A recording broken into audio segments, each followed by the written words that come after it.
Welcome to the Pardes channel. Today we explain Numbers chapter 15 in a clear and simple way, step by step. So, let's just dive right into this explainer. We're going to walk completely through the text, literally starting from verse 1 and going all the way to the end. We'll break down exactly what's happening, what it all means, and why it was just absolutely crucial for the people of Israel while they were out there wandering in the wilderness. Now, to set the stage here, how do you actually prepare a society for a land they haven't even entered yet? We have to look at the very first two verses. The Lord speaks to Moses and says, "Speak to the Israelites and say to them, after you enter the land I am giving you as a home." Now hold on, what's really amazing about these first two verses is this massive message of hope planted right at the very beginning. Think about it. The Israelites are out there wandering in this harsh, dry desert. But God doesn't say if you enter the land, He says after you enter the land. Before they even arrive, before they have a permanent home, God is already laying out the blueprints for their future society. It's brilliant. He's deliberately shifting their mindset, right? Taking them from wandering nomads to a people who are preparing for a permanent, promised inheritance. To see exactly how this blueprint works, we're going to cover 5 distinct parts today. First up, we'll look at the offerings in the new land. Second, equality under the law. Third, the big difference between unintentional versus defiant sins. Fourth, we'll look at a real-life narrative, the Sabbath breaker case. And finally, number 5, tassels to remember commands. All right, moving right into section 1, offerings in the new land, preparing the sacrifices, covering verses 1 through 12. Here, God is outlining the very specific ritual sacrifices that have to be made once the Israelites actually settle down and build their agricultural communities.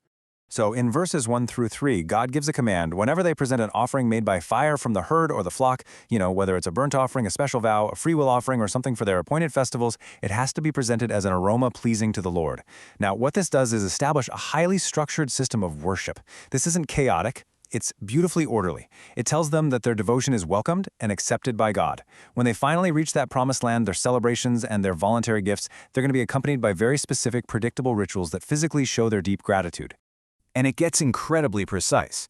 Verses 4 through 12 lay out a mathematical formula showing exactly how structured this worship really was. Every single animal sacrifice now has to be paired with a grain offering and a drink offering. And notice the deliberate scaling here. It's like a recipe. If you bring a lamb or a young goat, you also bring 1/10 of an ephah of fine flour, a 1/4 hin of oil, and a 1/4 hin of wine. But say you step up to a larger animal, like a ram, the requirements mathematically increase. Now you need 2/10 of an ephah of flour, 1/3 of a hin of oil, and 1/3 of a hin of wine. Finally, for the largest sacrifice, a bull, you need 3/10 of flour, 1/2 a hin of oil, and 1/2 a hin of wine. The big takeaway here, the accompanying bread and wine scale perfectly with the size of the meat offering. It's essentially preparing a complete, proportional, perfectly balanced meal for presentation at the altar. Just to quickly visualize this, let's clarify those ancient Hebrew terms. An ephah was basically a measurement of dry volume, so that's used for the fine flour. A hin was a measurement of liquid volume, used for the olive oil mixed into the flour and for the wine poured out as a drink offering. Why does this matter? Well, by specifying these exact measurements, God is ensuring that every single worshiper, whether they're incredibly wealthy or just barely getting by, follows the exact same recipe for their sacrifices. It creates this beautifully unified standard of worship for the entire nation. And that idea of a unified standard brings us perfectly to section 2, equality under the law, one standard for all. This covers verses 13 through 21, establishing exactly who these laws apply to and introducing a really profound concept about legal equality. In verses 13 through 16, the text spells out that every native-born Israelite has to do things exactly this way. But then, it goes even further. It explicitly states that if a stranger, an alien living among you, wants to present an offering by fire, they have to do exactly as you do. Let me read verse 15 to you. The community is to have the same rules for you and for the alien living among you. You and the alien shall be the same before the Lord. Guys, this is phenomenal. Think about the ancient world, where foreigners were almost always treated as second-class citizens, or honestly much worse. Yet here, the biblical text lays down this principle of absolute legal and spiritual equality. There isn't a separate set of rules for the native and the immigrant when approaching God. It's truly one standard for absolutely everyone. Continuing right along in this section, verses 17 through 21 give another really important commandment for when they enter the land and finally eat the food it produces. They are commanded to present a portion as a special offering to the Lord. Specifically, a cake from the very first of their ground meal, right from the threshing floor. That's the place where the grain is actually separated from the husks. This is meant to be a continuous offering throughout all their generations. So, before you bake your daily bread to feed your family, you take the very first portion of that dough and dedicate it. It's a constant, everyday reminder that their sustenance, the literal food pulled from the dirt of the Promised Land, ultimately comes from God. Moving on to Section 3, unintentional versus defiant sins and the role of intent. In verses 22 through 31, the text shifts gears a bit.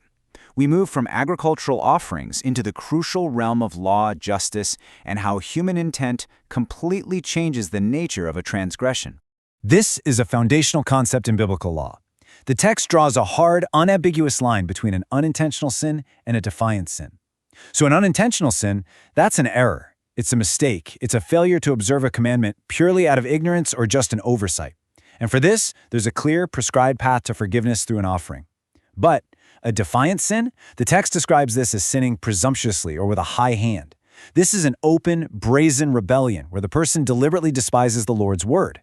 And for that level of intentional rebellion, an animal sacrifice simply is not going to work.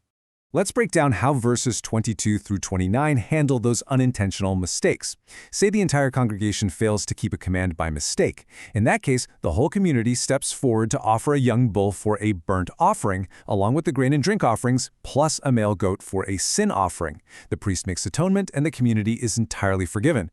But what if just one individual person sins unintentionally? Well, their burden is much smaller. They just bring a year-old female goat for a sin offering. So you see, the scale of the required atonement matches the scale of the mistake. And again, the text explicitly reminds us in verse 29 that this exact same path to forgiveness applies equally to both the native-born Israelite and the stranger. But what about that defiant sinner? Well, verses 30 and 31 state very sternly that anyone who sins defiantly blasphemes the Lord. Because they've despised the Lord's word and broken his commands completely on purpose, that person must be cut off from his people. In ancient Hebrew terminology, this is called correct, and it is a tremendously heavy term. It means a severe spiritual and social severance, an absolute expulsion from the community. Their guilt remains permanently on them because they willfully, knowingly rejected the covenant. And that brings us to Section 4, the Sabbath breaker case, a narrative example. Verses 32 through 36 give us a harsh, real-world case study. It shows us exactly what a defiant, high-handed sin looks like in practical reality. The key here is to follow the timeline. The Israelites are in the desert, and a man is found gathering wood on the Sabbath day.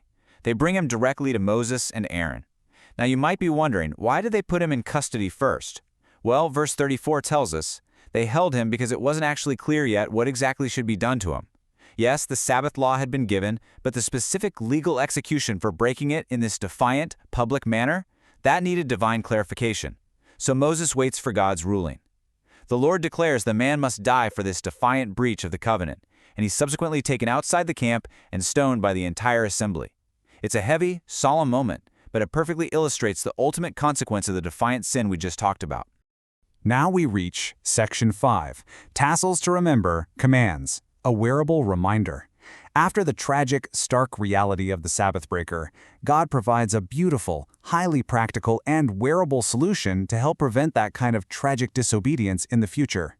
In verse 38, God tells Moses to command the Israelites to make tassels on the corners of their garments throughout all their generations. In Hebrew, these tassels are called tzitzit, and God explicitly commands them to include a specific blue cord on each tassel. Now, let's be clear, this wasn't just ancient fashion. This is a highly intentional visual mnemonic device. It's a physical object placed deliberately right on the very edges of their clothing, designed specifically to trigger a memory and actually change human behavior. Let's look at how this builds logically in verses 39 through 41. The text says you'll have these tassels to literally look at. That's the physical action. And when you look at them, the visual of that blue cord will make you remember all the commands of the Lord. And by remembering them, you will obey them. The ultimate goal, as it plainly states, is so you won't prostitute yourselves by going after the lusts of your own hearts and eyes.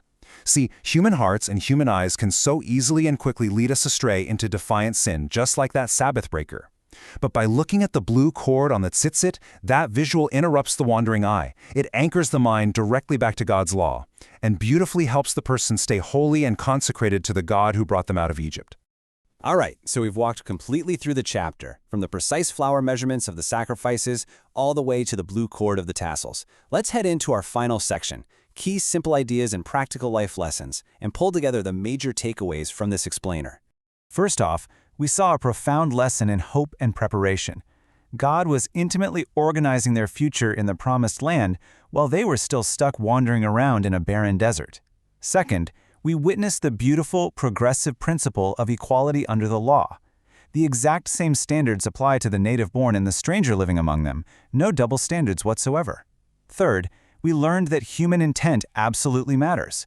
Making an unintentional, honest mistake has a clear path to forgiveness, but willful, defiant rebellion?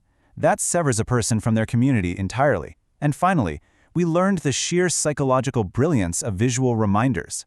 The command of the tassels proves that, as humans, we desperately need physical objects in our daily line of sight to keep us securely grounded in our highest core values. Which leaves us with a great question to ponder today. Whether it's a sticky note placed on your mirror, a ring worn on your finger, or maybe the background screen on your phone, what physical tassels can you intentionally create in your own life to constantly remind you of your highest values before your eyes wander? Thank you for learning with us. If this helped you understand the chapter better, like, subscribe, and join us for the next chapter.